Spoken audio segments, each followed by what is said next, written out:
I came to visit my daughter on Thanksgiving Day, and her husband slammed the door in my face. I have nothing to thank you for, old man. Get out. My daughter added, Dad, there are only important people here. You don't belong here.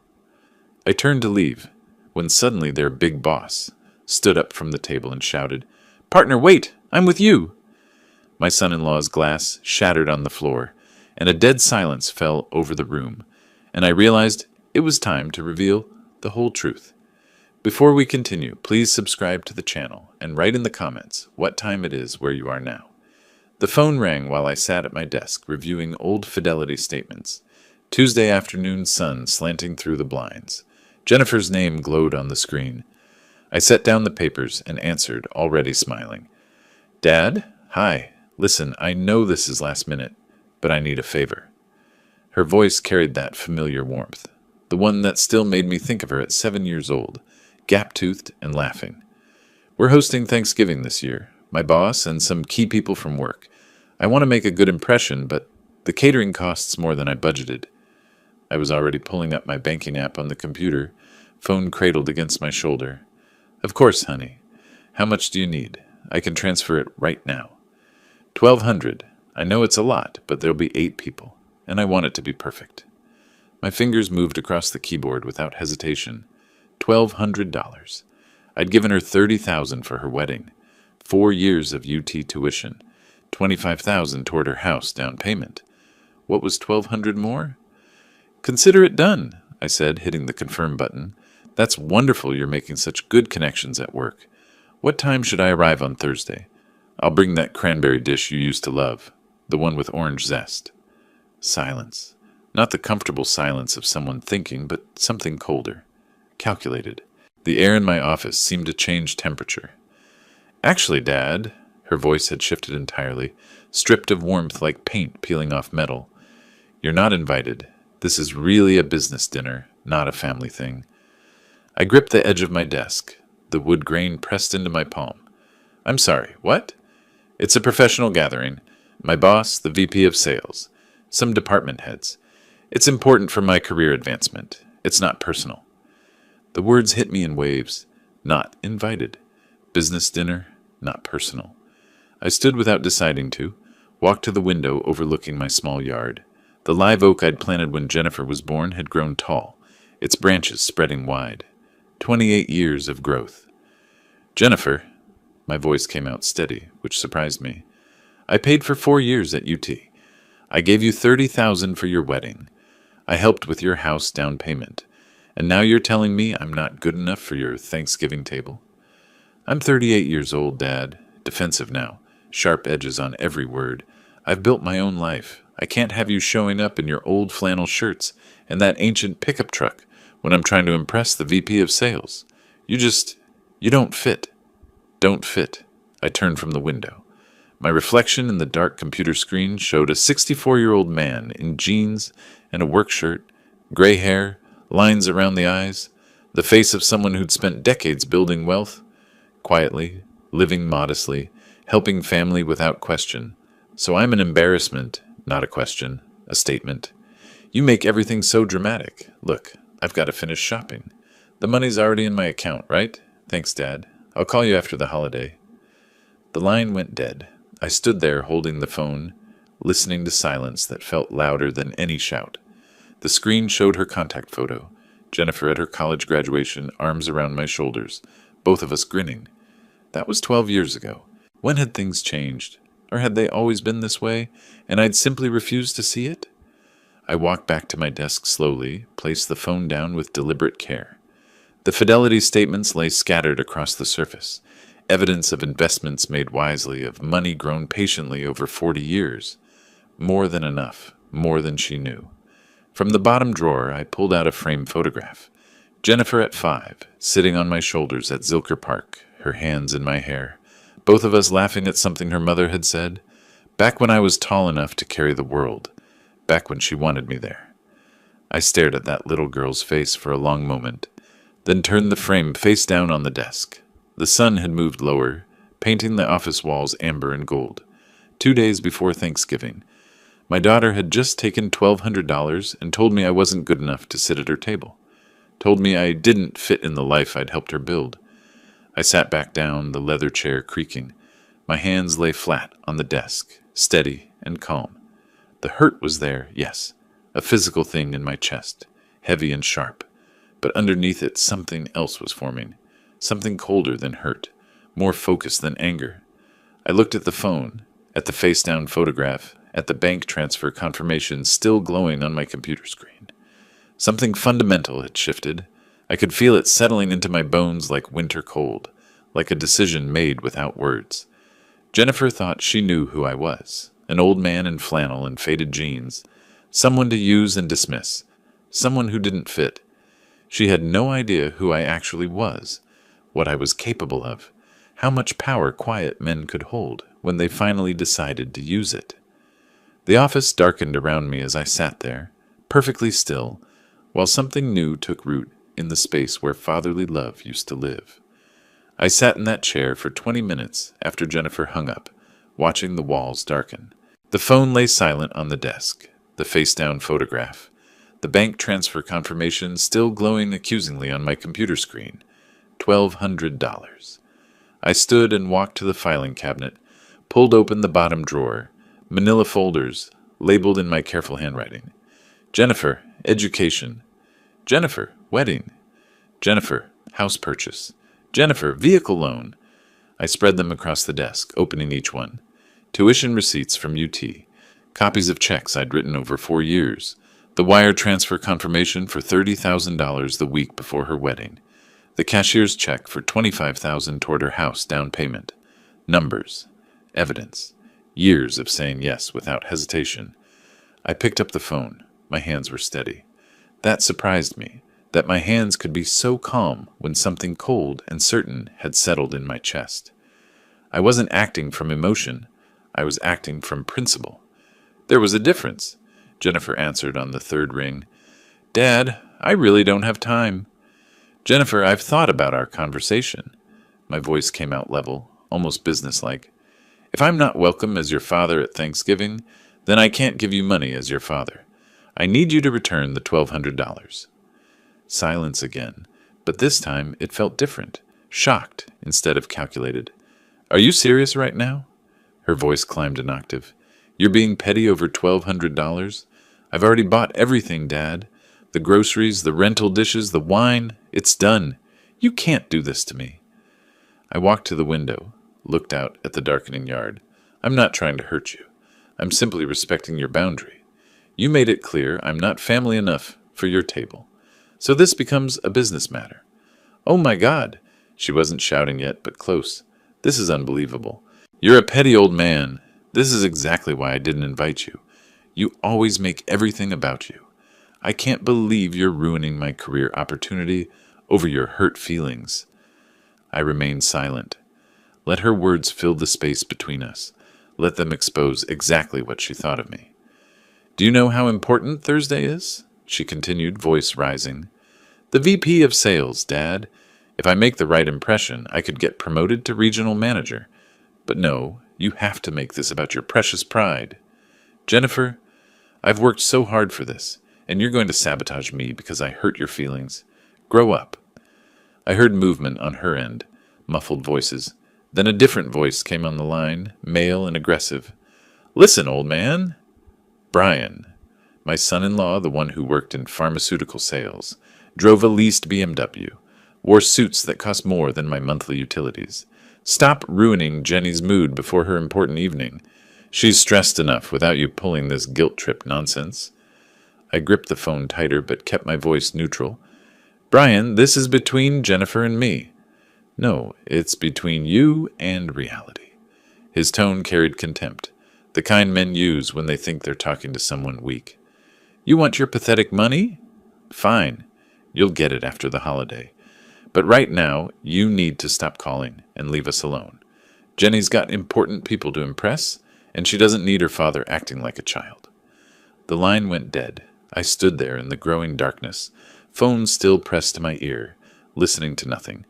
Then slowly I lowered it and placed it on the desk beside the folders full of receipts and checks and wire transfer confirmations. The room had gone fully dark now. I didn't move to turn on the lights. I sat back down in my chair, hands folded on the desk in front of me, the phone silent beside them. Pathetic money. Old man, acting like a child. Brian's words echoed in the darkness, but underneath them I heard something else. Jennifer's voice saying I didn't fit, that I was an embarrassment, that my flannel shirts and pickup truck weren't good enough for her carefully curated professional image. They saw me as weak, as someone to use and dismiss, someone whose feelings didn't matter as long as his bank account did. The phone call had solved nothing. If anything, it had made things crystalline clear. Jennifer had no intention of apologizing. Brian had no respect for me at all. They'd taken the money, dismissed my pain, and hung up thinking the matter was closed. They were wrong.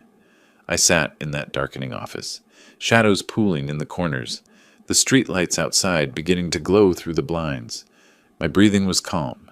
My hands were steady. The hurt was still there, yes, but it had transformed into something else now. Something colder, more purposeful. I'd spent 64 years being reasonable, being generous, being the man who said yes, who helped without conditions, who gave without keeping score. I'd built wealth quietly, lived simply, asked for nothing in return except basic respect, basic human decency. And my own daughter had just shown me what she really thought of that life, what they both thought of me.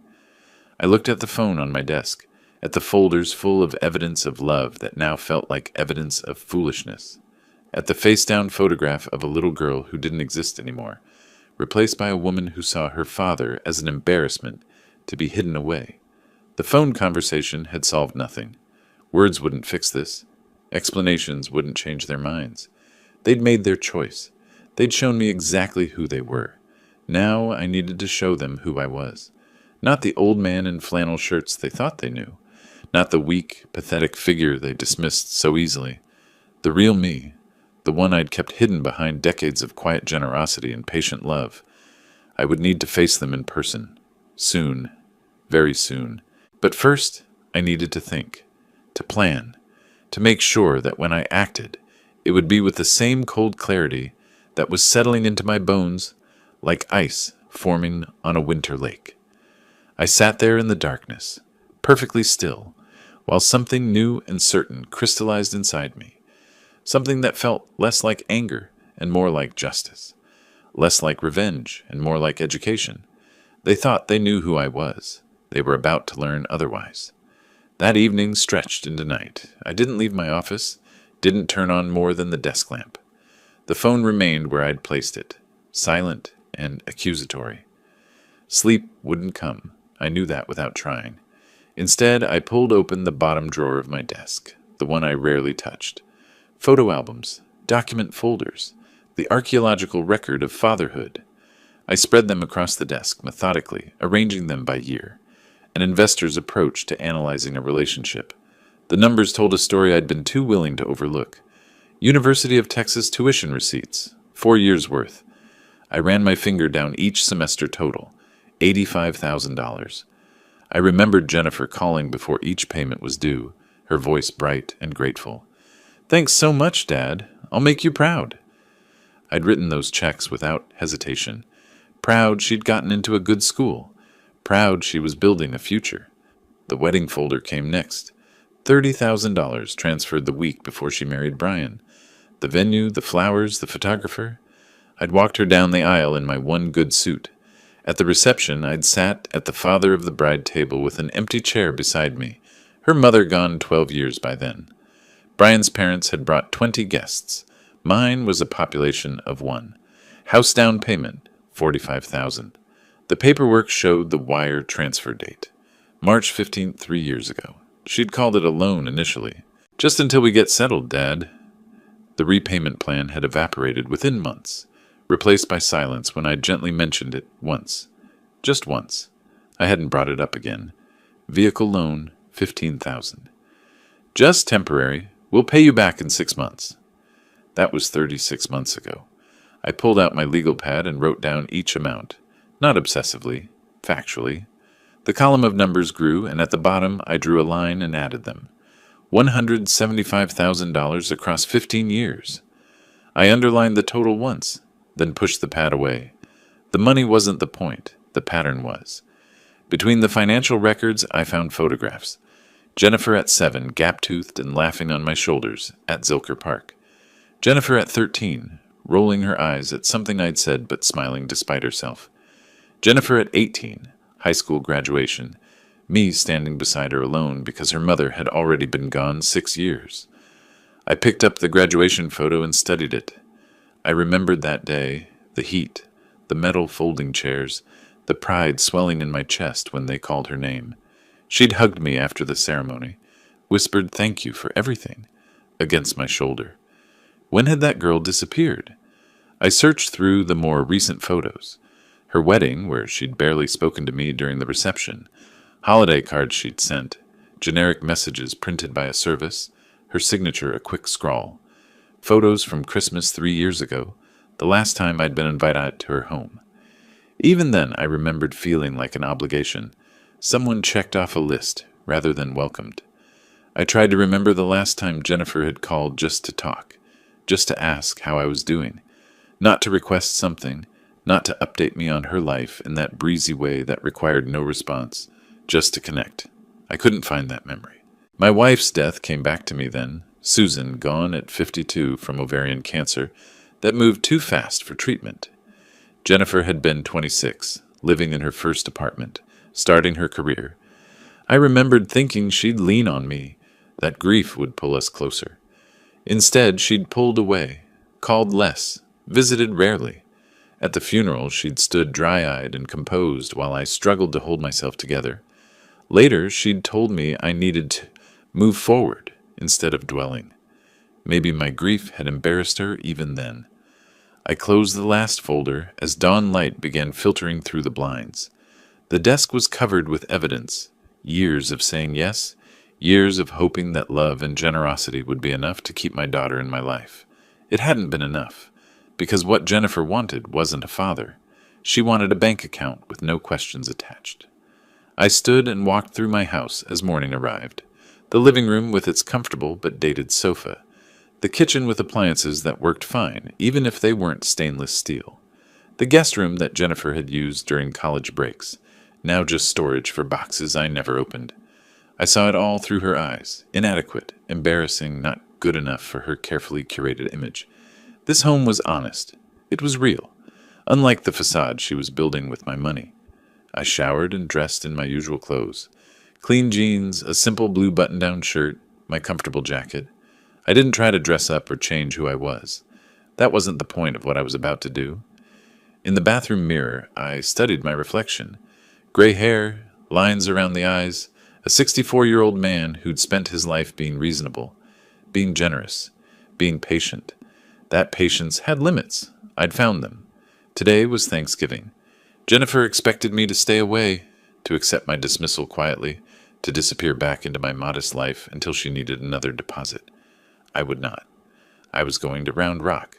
I was going to stand at her door, not to beg for a seat at her table, that dignity was gone, but to look her in the eyes in front of her important guests and demand she justify this treatment, demand she acknowledge what she'd done. This wasn't about $1,200 anymore. It wasn't even about the $175,000 before that. This was about making her see me, really see me. Not as a resource to be tapped or an embarrassment to be hidden, but as a human being who deserved basic respect. She said I didn't fit in her life. Fine. Let's see how well I fit standing on her doorstep when her boss is watching. The drive to Round Rock took 40 minutes through Thanksgiving traffic. I kept my hands steady on the wheel of my old F-150, maintained exactly the speed limit. At red lights, I watched families in newer cars, saw houses decorated with fall wreaths and lights. Normal people having normal holidays. I'd had all day to change my mind. Morning had come and gone. Afternoon had faded into early evening. Each hour had been an opportunity to stay home, to let this go, to be the accommodating father Jennifer expected. I hadn't taken any of those opportunities. It was 6 o'clock when I turned onto Jennifer Street. The subdivision was upscale, large houses with manicured lawns, 3 car garages, stone facades that all looked vaguely Mediterranean. Her house sat on a corner lot, lights blazing from every window. The driveway overflowed with vehicles, a silver Mercedes, a black BMW, 2 Teslas, a Lexus SUV. More cars lined the curb. I parked my truck at the end of the row. The contrast was sharp. My '09 Ford with its faded paint and minor dents sitting among machines that cost more than most people's annual salary. I cut the engine and sat there for a moment. Through the large front windows, I could see people moving. The house had that open concept design Jennifer had insisted on. Living room, dining room, and kitchen flowing together in one expensive space. Guests held wine glasses, stood in clusters, laughed at things I couldn't hear. Jennifer appeared briefly, wearing a burgundy dress, carrying a platter. Brian moved behind her in a dark suit, playing host. The scene looked perfect. Magazine quality. Successful. I climbed out of the truck and walked toward the house. The path was stone, expensive pavers fitted together without gaps. Landscaping lights illuminated ornamental grasses and shaped shrubs. Through the door, I could hear music. Something classical, something safe. I straightened my jacket, took one breath, and knocked. Firm. Steady. 3 times. The conversation inside paused. I heard footsteps. The door swung open, revealing Brian in a charcoal suit that probably cost $2,000. Behind him, I saw approximately 20 people turning toward the door, curious about the interruption. Crystal glasses caught the light. The dining table held more food than those people could possibly eat. Brian's expression shifted fast, curiosity to recognition to something hard and dismissive. He didn't invite me in. Instead, he stepped into the doorway, one hand on the frame, physically blocking entry. "What are you doing here?" His voice carried into the house, loud enough for everyone to hear. Intentionally loud. "I have nothing to thank you for, old man. Get out of here." I kept my voice level. "I came to speak with my daughter. This is still a family holiday, regardless of your guest list." Movement behind Brian. Jennifer appeared, her face showing confusion that rapidly became fury. Not fury at Brian's words, fury at my presence. "Dad, what are you doing?" Her voice pitched higher than normal, flustered. "I told you not to come. This dinner is for respectable people. You don't belong here." The words hit like physical blows, but I kept my expression neutral. I looked past them at the guests. Some averted their eyes. Others watched with that uncomfortable fascination people have for family drama. A few smiled awkwardly, unsure how to react. 20 pairs of eyes, all witnessing this. "I see," I said quietly. 20 people at your table, and not one seat for your father, the man who paid for this house." Jennifer's face flushed. "This is a professional dinner. I can't have—" She stopped herself, but the rest hung in the air. "Can't have you embarrassing me." Brian stepped closer, using his height advantage. "You heard her. She doesn't want you here. Nobody does. Now leave before you embarrass yourself more." I stood on that doorstep, feeling the weight of humiliation settle over me. Public rejection, performed for an audience. Some of the guests had moved closer, openly watching now. A woman in pearls whispered something to the man beside her. Someone else looked away uncomfortably. I could force this, could raise my voice, could demand entry, could make a scene that would definitely ruin Jennifer's evening. But something stopped me, not weakness, but calculation. Creating chaos now would make me look desperate, would validate every dismissive thing they'd said about me. I nodded once, not in agreement, in acknowledgement. I was about to turn away, about to walk back to my truck and leave them to their perfect dinner, when a voice called out from inside the house. "Samuel Hunt?" The voice cut through the awkward silence. Male, older, carrying authority. I froze. Brian's expression shifted, confusion replacing his smug dismissal. Jennifer turned, her face going pale. A man in his 60s pushed through the cluster of guests. Tall, silver-haired, wearing an expensive suit that somehow didn't look pretentious. I recognized him immediately, though I hadn't seen him in person for years. Richard Coleman, former CEO of the company where I'd worked for 23 years before retiring. The man who'd personally overseen my department, who'd called me into his office when I'd announced my retirement to tell me I'd been one of the most valuable analysts the company had ever employed. He reached the door, looked at me, then at Brian, blocking the doorway, then back at me. "Samuel," he said, his voice warm with genuine pleasure, "I thought that was you. What in the world are you doing standing out here?" I had made my decision. Creating a scene here, Arguing with Brian and Jennifer in front of their guests would only validate everything they'd said about me. I could see it in the faces watching from inside. Some pitying, others uncomfortable, a few openly entertained by the drama. The heat of shame pressed against my face like summer sun.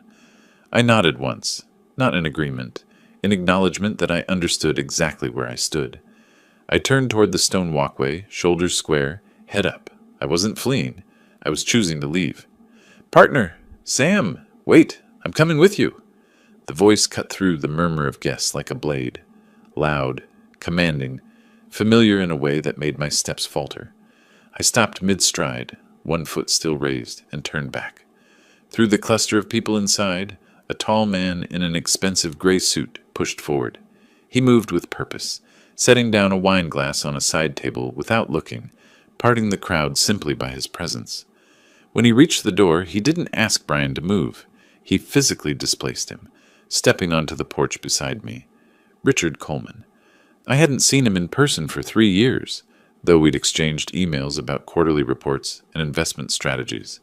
He looked older, more silver in his hair, deeper lines around his eyes, but he carried the same authority I remembered from the 1990s, when we'd built our first venture capital fund together. "Sam?" His face showed genuine confusion and concern. "What are you doing here?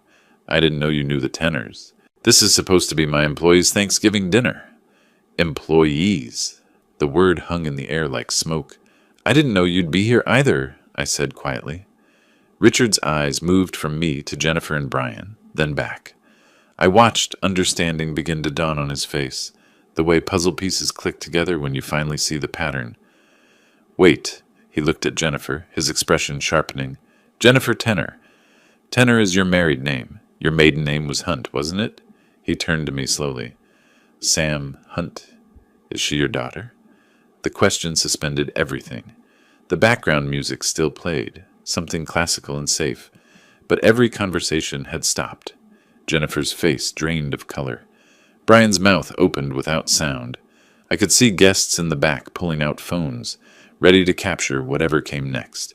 "Yes," I said. My voice came out steady, factual. "Jennifer is my daughter. I came to wish her happy Thanksgiving. It seems that was a mistake." Richard's expression shifted through several stages. Comprehension, then disbelief, then something cold and sharp. He looked at Brian, at Jennifer, then back at me. "A mistake?" His voice carried an edge I remembered from difficult board meetings, from negotiations that weren't going well. "You came to your own daughter's Thanksgiving dinner, and you were turned away at the door, while she's entertaining her boss and colleagues?" The silence stretched taut. Jennifer gripped the doorframe, knuckles white. Brian had taken an involuntary step backward, his earlier aggression evaporating. Richard looked between them for a long moment. When he spoke again, his voice carried through the open door to every guest inside. "Someone needs to explain this to me. Right now." No one moved. Jennifer's mouth opened, closed. Brian seemed frozen. The guests pressed closer, an audience waiting for the next act. Richard didn't wait for their explanation. He turned slightly, addressing not just me, but everyone within earshot. "I think everyone should understand who Samuel Hunt is." His words came out clear, deliberate, cutting through the awkward silence. "He's not just my old partner from the 90s. Sam is one of the founding investors in Pinnacle Ventures." I saw several guests exchange glances. A few nodded. They recognized the name. Richard continued, his tone matter-of-fact, but his words devastating. "Pinnacle Ventures holds a 35% stake in Tech Vision Solutions. That makes Sam one of the largest partial owners of the company, where you all work." Someone gasped. A phone made a camera shutter sound. The remaining color drained from Jennifer's face. Brian's hand, still holding a wine glass, trembled visibly. Richard looked directly at Brian, holding his gaze. "This man could buy your house with cash and not notice the expense." He paused. "Let that sink in. And you just told him he has nothing to be thanked for." Brian's grip on the wine glass went slack. The glass fell, seemed to fall in slow motion, then shattered against the tile entryway. Red wine spread across the white grout like blood. No one moved to clean it up. "We'll be discussing your treatment of company investors Monday morning," Richard said, his voice formal now, carrying the weight of professional consequence. 9 o'clock, my office. Don't be late. Jennifer swayed slightly, gripping the doorframe as if it were the only thing keeping her upright. Her free hand went to her throat, then to her stomach. She looked like she might be sick. Richard turned to me, his expression softening immediately. Come on, partner. Let's find somewhere to celebrate Thanksgiving with people who know the meaning of gratitude and respect. He gestured toward the assembled guests. For a moment, no one moved. Then a woman in her 50s, senior manager, I recognized her vaguely from company events, stepped forward decisively, setting down her drink. I think I'll join you, she said clearly. Her movement broke whatever spell held the others. 3 more guests stepped forward, 2 men and another woman, all reaching for coats, abandoning drinks on various surfaces. They were making a choice, publicly aligning themselves away from their hosts. Richard took my arm, not supporting me, but as an equal, a partner. We walked down the stone path toward the street. The 4 guests followed, already talking quietly among themselves. Behind us, I heard the murmur rising, whispers spreading through the remaining crowd. I didn't look back. The November evening air felt cool against my face, clearing away the heat of earlier humiliation. Richard was already talking, his voice warm and conversational, as if we were simply old friends meeting for dinner, as planned. There's a steakhouse in Lakeway I've been wanting to try, he said, unless you'd prefer somewhere else. We walked down the path in a loose group, Richard and I in front, the 4 employees trailing behind us. The cool November air carried voices from inside Jennifer's house, rising in volume as we moved away. Speculation, gossip, the sound of a party collapsing.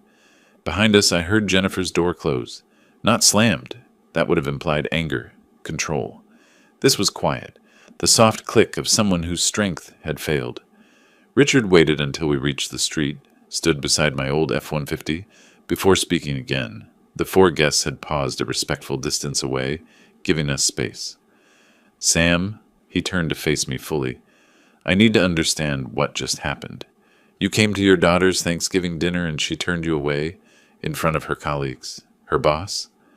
I looked at him, this man who'd been my partner nearly 3 decades ago, who'd trusted my analysis when we were building something from nothing, who'd made millions alongside me when our early investments paid off. She called Tuesday asking for money, I said quietly. $1,200 for catering. I transferred it immediately. Then I asked what time to arrive for dinner. She told me I wasn't invited. Said it was a business gathering and I didn't fit. Richard's jaw tightened. Because of how you look? How you dress? Apparently my flannel shirts and old truck are embarrassing. I glanced at my F-150, its faded paint stark against the luxury vehicles lining the street. She said I don't belong with respectable people. That's... Richard stopped himself, visibly controlling his anger. Sam, I had no idea. I've known Jennifer for 2 years. She joined our marketing department right out of her previous company. Never mentioned she had family in Austin. Never mentioned you at all. That shouldn't have hurt. After everything tonight, it shouldn't have added anything to the weight. But it did. Brian works for you too? I asked. Pharmaceutical liaison, handles our medical software contracts. Richard's expression hardened. Both of them just committed a significant career mistake. You don't humiliate investors. You especially don't humiliate investors who've been with the company since seed funding. One of the employees who'd followed us, a man in his 40s, someone I vaguely recognized from annual reports, approached carefully. Mr. Hunt, I'm Michael Reeves, Senior Operations Manager. I just wanted to say, what happened in there was completely inappropriate. I'm sorry you had to experience that. The woman who'd stepped forward first joined him. Catherine Price, HR Director. I agree with Michael. That was unprofessional, and she paused, choosing her words carefully. Personally, cruel. The other 2 employees murmured agreement. They were being careful, diplomatic, but their message was clear. They'd witnessed something that crossed lines, both personal and professional. Thank you, I said simply. Richard looked at the 4 of them. Catherine, Michael, I trust you'll handle any workplace discussions about tonight with appropriate discretion. Of course, Catherine said immediately, though I suspect the discussion will happen regardless of what we do or don't say. Let it happen, Richard said. Sometimes people need to see consequences play out. He turned to me. Sam, I meant what I said about dinner. These four are welcome too, if they'd like, or we can make it just us. Catch up properly. I looked at the group. These people had made a choice to leave a party, to publicly align with me against their colleague. The calculation behind it might have been professional, but the gesture still meant something. I think dinner together sounds right, I said, if everyone's willing. The agreement was immediate. Michael suggested the steakhouse Richard had mentioned. Catherine offered to call ahead for a table. Within minutes, we'd formed a caravan, Richard's Mercedes leading, my truck following, the other 3 vehicles behind. As I climbed into my F-150, I glanced once at Jennifer's house. Through the large windows, I could see figures moving, guests gathering coats, the party clearly ending early. I couldn't see Jennifer or Brian. They were probably in a back room somewhere, dealing with the wreckage. I started the engine and followed Richard's taillights through the subdivision. The drive to Lakeway took 35 minutes. We drove in convoy, maintaining formation through traffic. My truck's cab felt different somehow, less like a mark of inadequacy, more like simple transportation. What had felt embarrassing hours ago now felt honest. The steakhouse sat on a hill overlooking Lake Travis. Richard had called ahead during the drive. They had a private room waiting. The 6 of us settled around a heavy wooden table, menus appearing immediately, a server pouring water with practiced efficiency. "Order whatever you want," Richard said, looking at me specifically. "This is on me. Consider it compensation for the evening you should have had." The conversation started slowly, carefully. The employees knew they were in unusual territory. Having Thanksgiving dinner with the CEO and a major investor wasn't typical, but Richard had a gift for putting people at ease, and gradually the awkwardness faded. Michael talked about operations challenges. Catherine mentioned upcoming HR initiatives.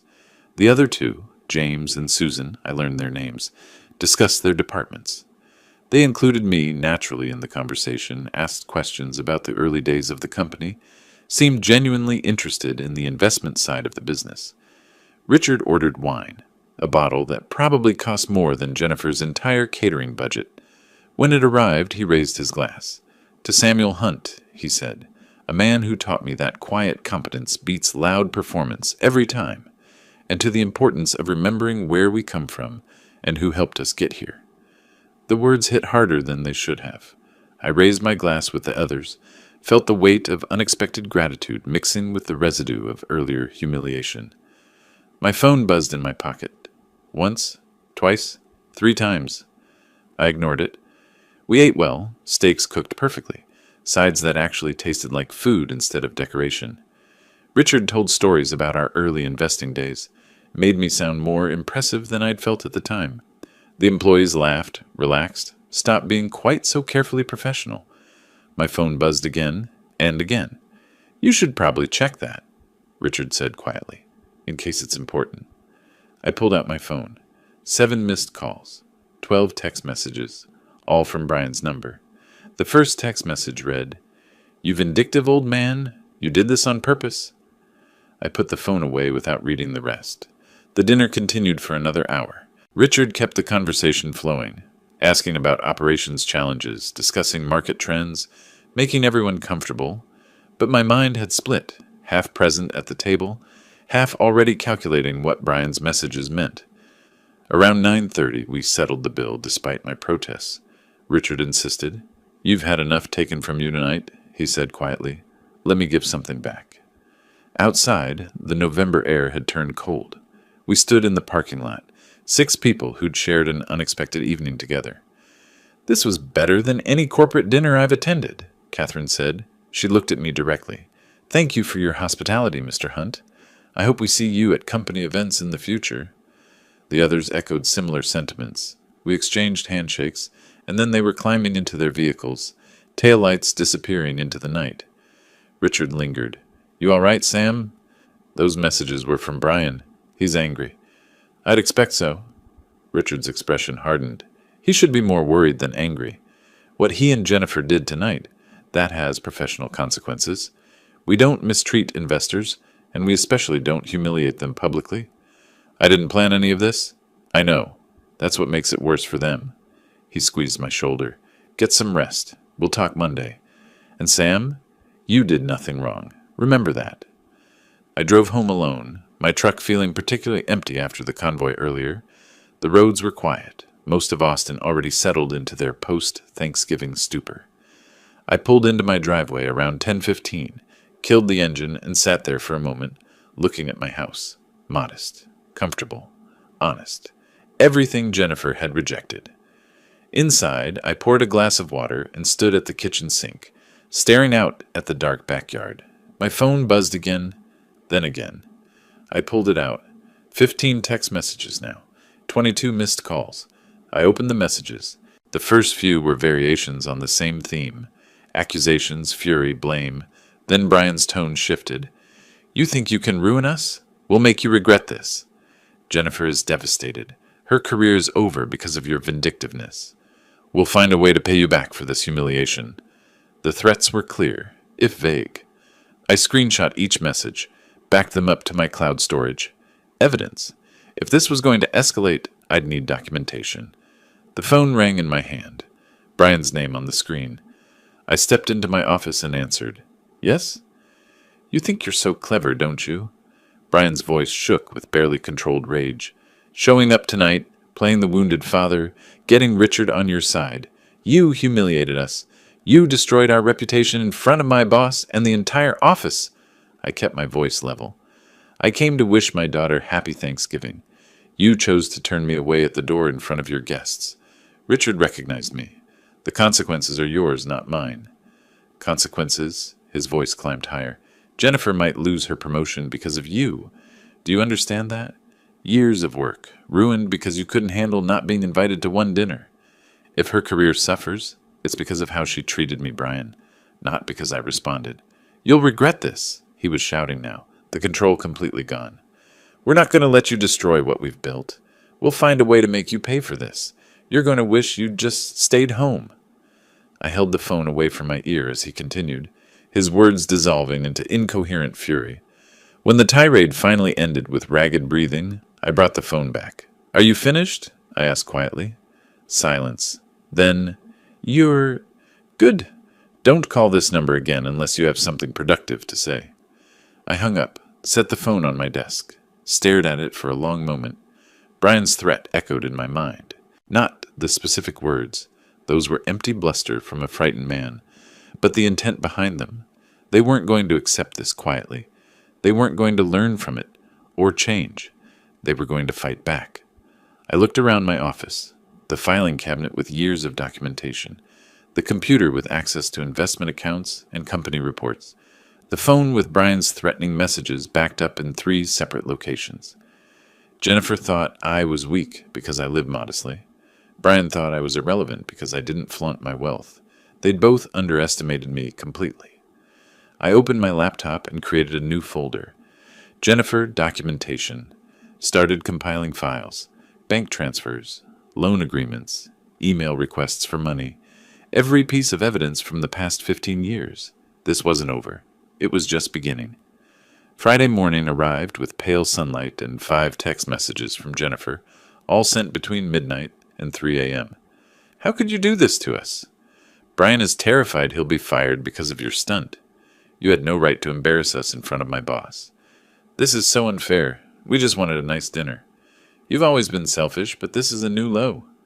I read them over coffee at my kitchen table. Anger, accusations, victimhood. Not one word of apology or self-reflection. I didn't respond. Saturday brought a different tone. "Dad, we didn't know Richard was your old partner. If you'd told us about your investments, things would have been different. You always acted like you were struggling. How were we supposed to know? We would have included you if we'd understood your actual situation." Still no apology, just justification. The message was clear. They would have treated me better if they'd known I had money. The fact that I was her father apparently wasn't reason enough. Sunday's messages shifted again. "Can we please just move past this? You're still my father. Family is supposed to forgive. Let's have dinner this week, just us, and talk everything through. We can start fresh. I miss you, Dad. Can we fix this?" Manipulation now, false warmth. She missed me, but only after learning about my net worth. I screenshot every message, added them to the documentation folder, watched the pattern emerge. Rage when consequences appeared, justification when rage didn't work, manipulation when justification failed. Not once did she say she was wrong. Not once did she acknowledge that rejecting her father at Thanksgiving was cruel, regardless of his financial status. Monday morning, I met Richard at a cafe in downtown Austin. He was already there when I arrived, sitting at a corner table with 2 coffees waiting. "You look tired," he said as I sat down. "Been a busy weekend. Lots of messages from Jennifer." "I can imagine." He slid his phone across the table. "You should see these." I looked at the screen. Emails forwarded to Richard from various employees. Carefully redacted to protect the senders, but the content was clear. Multiple people reporting that Jennifer and Brian had been talking around the office for months about Jennifer's poor father who couldn't get his life together. Using my supposed financial struggles as part of their narrative, the self-made professionals who succeeded despite difficult family backgrounds. "They've been using you as their origin story," Richard said quietly, the obstacle they overcame. I set the phone down carefully. "How many people have come forward?" 7 so far, 3 from marketing, 2 from sales, 1 from IT, 1 from operations. All uncomfortable after Thursday night, realizing the story was fabricated. They turned my privacy into their marketing material. Worse, they turned your choice to live modestly into evidence of failure. Richard leaned back. "The office atmosphere right now is tense. Some people find this entertaining gossip. Others are genuinely disturbed by how they treated a major investor. Your 4 dinner companions have been influential. They've been sharing their impressions of you, talking about your home, your character. Jennifer and Brian's credibility is damaged." I absorbed this information slowly. They hadn't just rejected me privately. They'd been systematically undermining me publicly for months, building their image on the false ruins of mine. "What happens now?" I asked. "Officially? They're both on thin ice. I'll meet with them this week, review their conduct. Might issue formal warnings." He paused. "Unofficially, their trajectory at Tech Vision is over. Nobody trusts them anymore. Nobody wants to work with people who trash-talk family members to boost their own image." We talked for another 30 minutes. Richard offered support, promised to keep me informed. When we parted, he said, "Sometimes the best revenge is just letting people face consequences." But I wasn't sure I agreed. Natural consequences felt passive. Jennifer and Brian understood power, money, status. If I wanted justice, I needed to speak their language. That afternoon, I drove to David Morris's office in Central Austin. David was a neighbor, an attorney who specialized in civil and contract law. We weren't close friends, but we'd shared occasional conversations over the years. His office was small, professional, lined with law books. He greeted me warmly, offered coffee, gestured to a chair across from his desk. "Sam, what brings you in? Everything okay?" I opened the folder I'd brought, copies of bank transfers, email requests, loan documentation, laid it out methodically. I need advice about recovering debts and protecting myself from potential retaliation. David listened as I explained. 15 years of loans. The car payment never returned. The recent $1,200. Brian's threatening phone call. Jennifer's escalating messages. He took notes, asked clarifying questions, reviewed the documentation with professional interest. "You have clear grounds for demanding repayment," he said finally. "The $15,000 for the vehicle is particularly strong. Bank transfer with her email, acknowledging it was a loan. The house down payment gets murkier if it was presented as a gift, but the car is solid.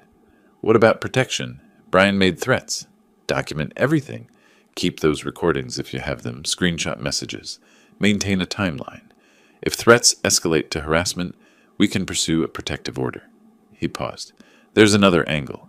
As a major shareholder in their company, you have certain rights. You can request audits, performance reviews, departmental assessments." I looked up from my notes. "How does that work?"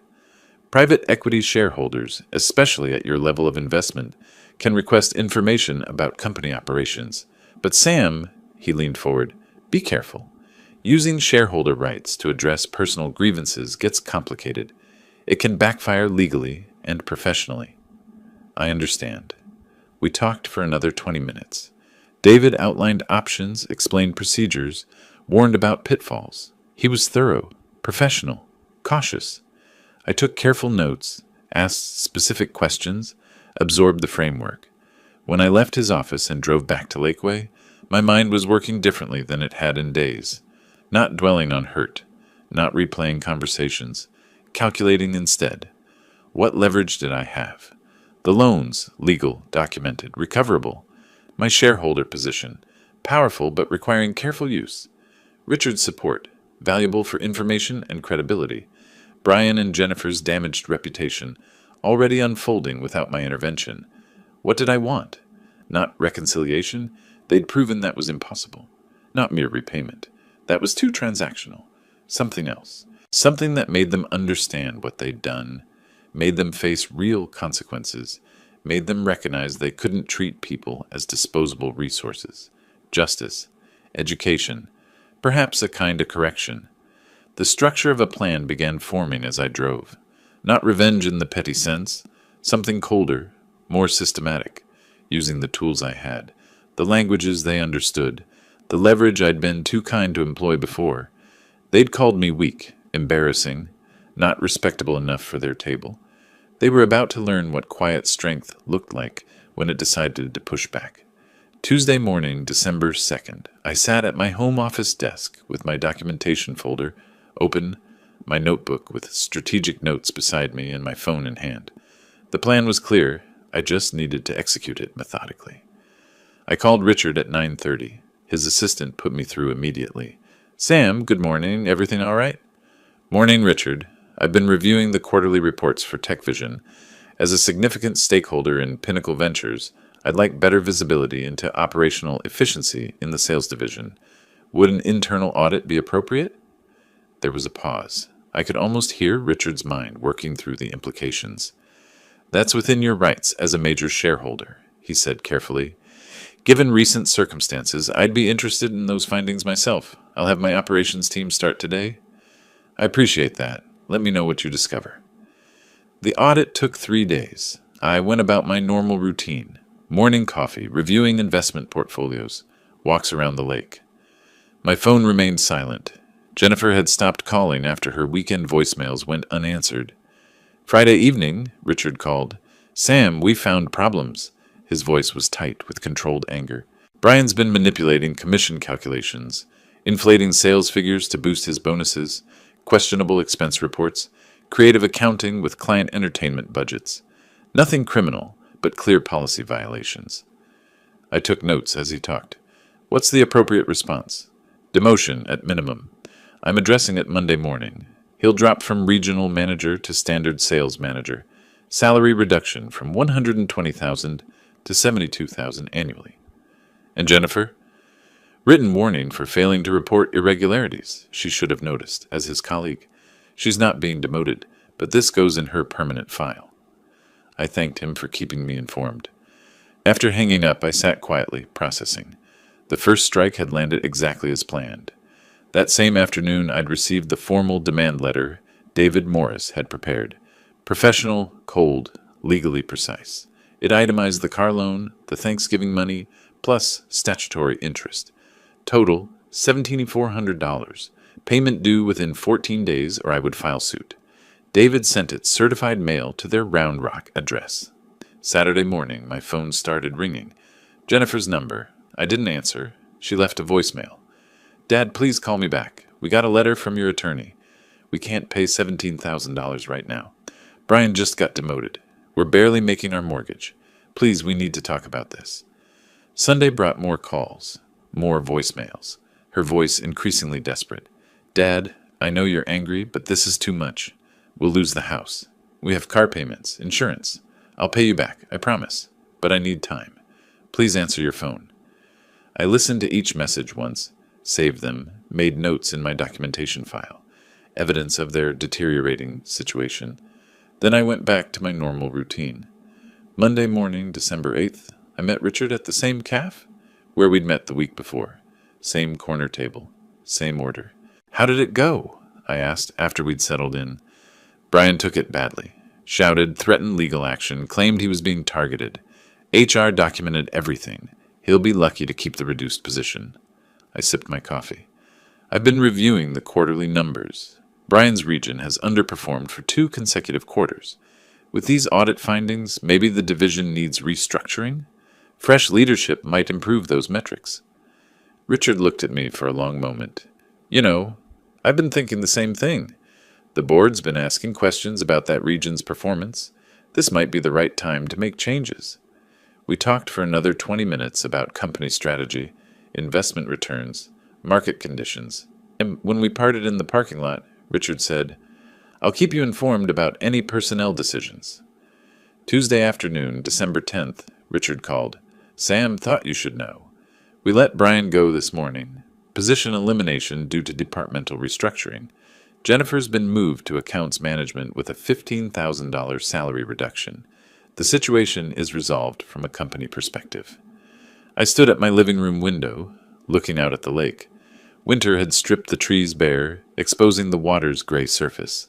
"Thank you for keeping me informed, Richard." "Sam, you doing okay?" "Yes, I think I am." After hanging up, I sat in my chair for a long time. The house was quiet. Outside, a cold front was moving in, dropping temperatures into the 40s. I thought about Jennifer and Brian in their expensive house with their expensive cars and their suddenly insufficient income. I thought about the $175,000 I'd given over 15 years, always saying yes, always hoping it would be enough. I thought about being turned away from Thanksgiving dinner because my clothes and truck didn't fit their image. The revenge was complete. Their careers destroyed, their finances in crisis, their reputation in ruins. Everything accomplished through legitimate means. Shareholder oversight, debt collection, business restructuring. Nothing illegal. Nothing they could fight. But I didn't feel victorious. I felt empty. My phone buzzed with a text message. Jennifer's number. "Dad, I need to see you. Can I come to your house today? Please." I stared at the message for several minutes. Then I typed a response. 2 p.m. Come alone. Wednesday morning, December 11th, I woke early and made coffee. The text from Jennifer sat on my phone like a weight. I'd agreed to see her at 2 o'clock. Now I needed to decide what I wanted from that conversation. Justice without cruelty. Consequences with a path forward. Those seemed like the right boundaries. At 1:50, I stood at my living room window, coffee cup warming my hands. A sedan pulled into my driveway. Jennifer's car, not Brian's truck. She got out slowly, looking exhausted. Her clothes were neat but ordinary, not the designer outfits from Thanksgiving. She'd lost weight. Dark circles shadowed her eyes. She walked to my door and knocked softly. I opened it, stepped back without speaking. She entered, and I gestured to the living room. She sat on the edge of the couch cushion, not relaxing back. I took my usual chair. For a moment, neither of us spoke. Then Jennifer broke. Not the controlled tears of manipulation, but genuine sobbing, hard, gasping, ugly crying. Through it, words tumbled out. "Dad, I'm so sorry. I've been horrible to you. I was greedy and selfish, and I turned you into something shameful when you were the only person who truly loved me." I remained still, watching, listening. "I told people at work you were struggling, that I'd made it on my own despite having a father who couldn't get his life together. I used you as a story to make myself look better. I'm disgusted with myself." She wiped her face with shaking hands, pulled tissues from her purse. "Brian was cheating on me for 6 months with someone from his office. I found the messages 2 days ago. When I confronted him, he said, 'You ruined everything, and I was stupid for not telling you to stay away from the dinner.' He blamed you for his own failures. And I realized, when everything fell apart, you were the only person who ever actually cared about me." Jennifer reached into her purse and pulled out an envelope. She set it on the coffee table with trembling hands. $5,000. Everything I could gather from selling jewelry and emptying my savings account. She placed a document beside it. A notarized repayment plan for the remaining $12,400.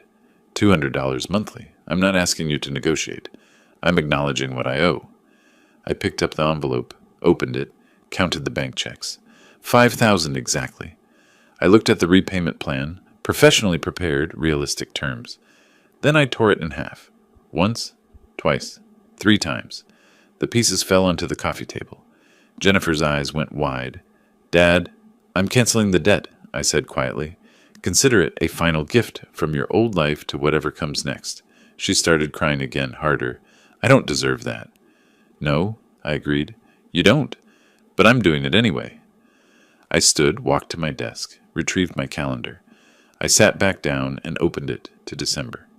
Every Sunday for 1 year you visit me, not when you need something, not when there's a crisis, just to be here, to talk, to rebuild what you destroyed. I mark the dates with a pen, 52 Sundays. This is non-negotiable. Miss 3 without legitimate reason, and the full debt reinstates. Jennifer looked at the marked calendar, then at me. I'll be here, every Sunday, I promise, Dad. I'll prove I can be the daughter you deserved. I accept your apology, I said. But Jennifer, acceptance isn't forgiveness, and forgiveness isn't forgetting. You'll get one chance to rebuild trust. One. And it starts with action, not words. She nodded, wiping her eyes. I'm filing for divorce. I should have done it years ago. Brian showed me who he really is when the money and status disappeared. We talked for another hour, about her job, her plans, her recognition of how badly she'd prioritized everything in her life. When she finally stood to leave, I walked her to the door. At the threshold, she turned, seemed about to hug me. I held up a hand. Not yet. Sunday, I said simply. She nodded, walked to her car. I watched until she drove away. That evening I sat on my back porch despite the December cold, coffee cup in hand. The lake was barely visible through the bare trees, the water dark and still. My phone rang, Richard's name on the screen. Sam, I have a proposition. TechVision needs strategic consulting, someone with your experience and instincts. Not full-time, but meaningful engagement. Advisory role, solid compensation, respect for your time. What do you say? I smiled genuinely for the first time in weeks. I'd like that, Richard. I'm ready to engage again. Excellent. I'll have contracts drawn up. Looking forward to working with you properly again, partner. After hanging up, I sat in the cold, feeling something close to peace. My calendar lay on the patio table beside me. This Sunday circled in red. Jennifer's first visit, the beginning of rebuilding if she proved capable of change. I thought about the past 3 weeks, the phone call asking for money, the rejection at Thanksgiving, the public humiliation, the systematic dismantling of their facade. The revenge had been complete, but more importantly, justice had been served. They'd seen me as weak because I lived modestly, as irrelevant because I didn't flaunt wealth, as disposable because I'd always said yes without conditions. They'd learned otherwise, not through rage or violence, but through the quiet application of leverage they'd never known I possessed, through the patient execution of consequences they'd earned through their own choices. I looked at my modest house, my comfortable life, the lake stretching out before me in the gathering darkness. This was enough. It had always been enough. I just needed to stop letting others tell me it wasn't. Sunday would come. Jennifer would arrive, or she wouldn't. Either way, I'd survive. I'd done the hard work of standing up for my own dignity. The rest was up to her. The coffee had gone cold in my cup, but I didn't mind. I sat there as twilight faded into night, watching the stars emerge over the lake, feeling something I hadn't felt in a very long time. Content? On my own terms, with nothing left to prove to anyone. If you like this story, please like this video, subscribe to the channel, and share your impressions of this story in the comments. To listen to the next story, click on the box on the left. Thank you for watching.